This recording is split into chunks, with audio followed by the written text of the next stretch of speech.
Tucker Carlson. Rufo is there ostensibly to, again, ring the alarm bell about the idea that there are trans people, while also denying that there are trans people. He is discussing transitioning, I guess, I don't know. I guess he's both talking about girls who are transitioning when they're younger, and also talking about like the acceptance of different body types in the cultural space. So he's ripping off Jordan Peterson, but with more of a, I don't know, used car salesman vibe to him. And for people that don't remember, this is the critical race theory. Yeah, this is the guy whose agenda was, we're going to say CRT, and it's going to mean a whole host of things. And he was quite successful with that. And here he is on Tucker Carlson. I guess the last time we saw him on Tucker Carlson, he was using talking points of some of the alleged feminists who are also have problems with the trans ideology, is what they call it. And they were mad at him for basically using the material in the way that anybody who could see what the material is meant for was using it for in that way. But here he is. You look at the images of predominantly most of these young girls. This is not health. This is not beauty. This is not happiness. And I always think of my own Italian grandmother and then her kind of siblings, that generation. If they saw this, their instinctual reaction, informed not by book learning — my grandmother had a 5th grade education — but by tradition, by kind of human nature, by a rational look at this, they would say, this is ugliness, this is demonic, this is something that is bad, that should be really rejected. Pause it for 1 second. Here's the little clue here, that what he's talking about is religious fundamentalism. Rational people do not see a young person who looks odd to them and say, this is demonic. That's not a rational result. That is a religious reaction. When he says traditions, he doesn't want to make it about religion, because that's not what they're doing here.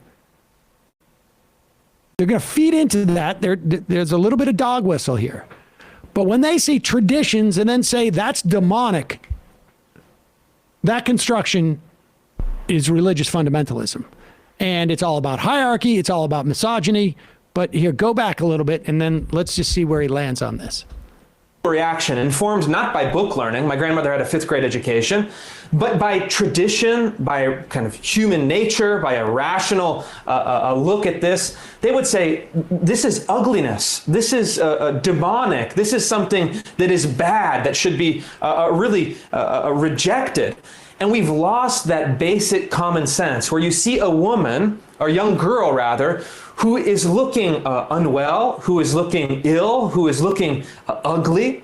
And we are actually required not just to suppress those feelings, but to actually affirm that person, to say, this is great, this is good, this is transgressive, this is your identity. We have to celebrate it. And so we have a culture, unfortunately, where what we need to do is just simply tell the truth. And to start to push back and break those bubbles. You're hitting on a really deep theme that underlies so much of this, which is the hatred of the beautiful and the elevation of the ugly and grotesque.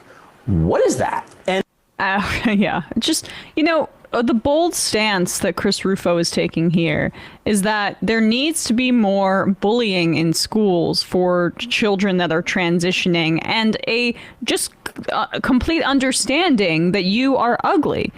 I mean, that kind of, it pairs well with that Texas woman who was running for some state office, who was lamenting the fact that her son and her kids were not able to bully in the way that they once used to. They want Luther in Texas. Thank you. Yeah. That they want to either the bullying and the push for that is they want you to either be out of their eyesight, or they want you to not exist.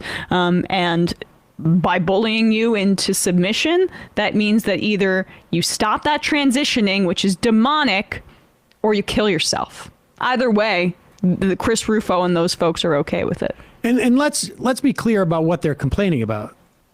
There's nobody who's saying that you can't walk up to a young person, young girl, young boy, whatever you want to do, or older, man or woman, and say you're ugly. There is no law that inhibits you from doing that whatsoever.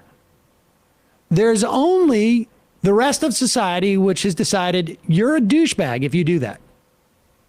And what they're complaining about is not that they're being prevented and told that they can't do it. There's nobody who could tell Chris. He's a grown man. You can say whatever you want to say. And certainly, I guess he works for the Manhattan Institute. They have no problem with what he says. What he's mad about is the rest of society is being too accepting. That is what he's mad about. That is the complaint.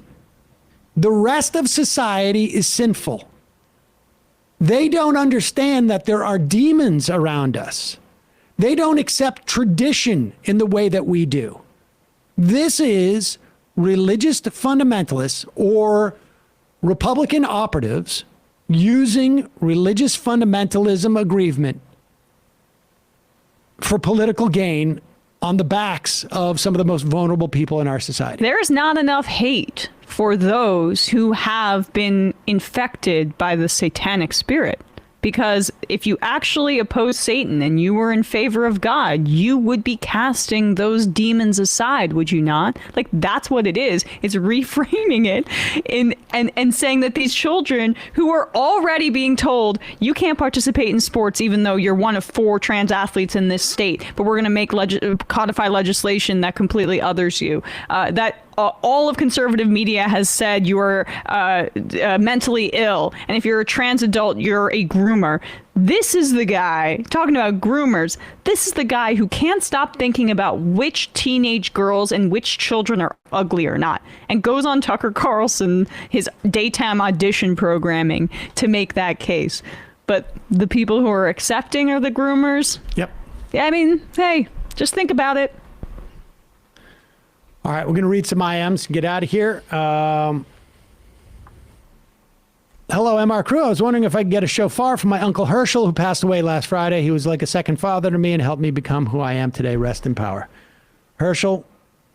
For you.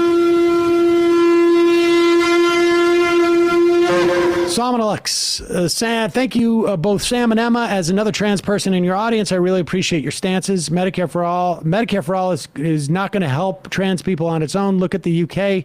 Trans healthcare in the UK is worse despite nationalization.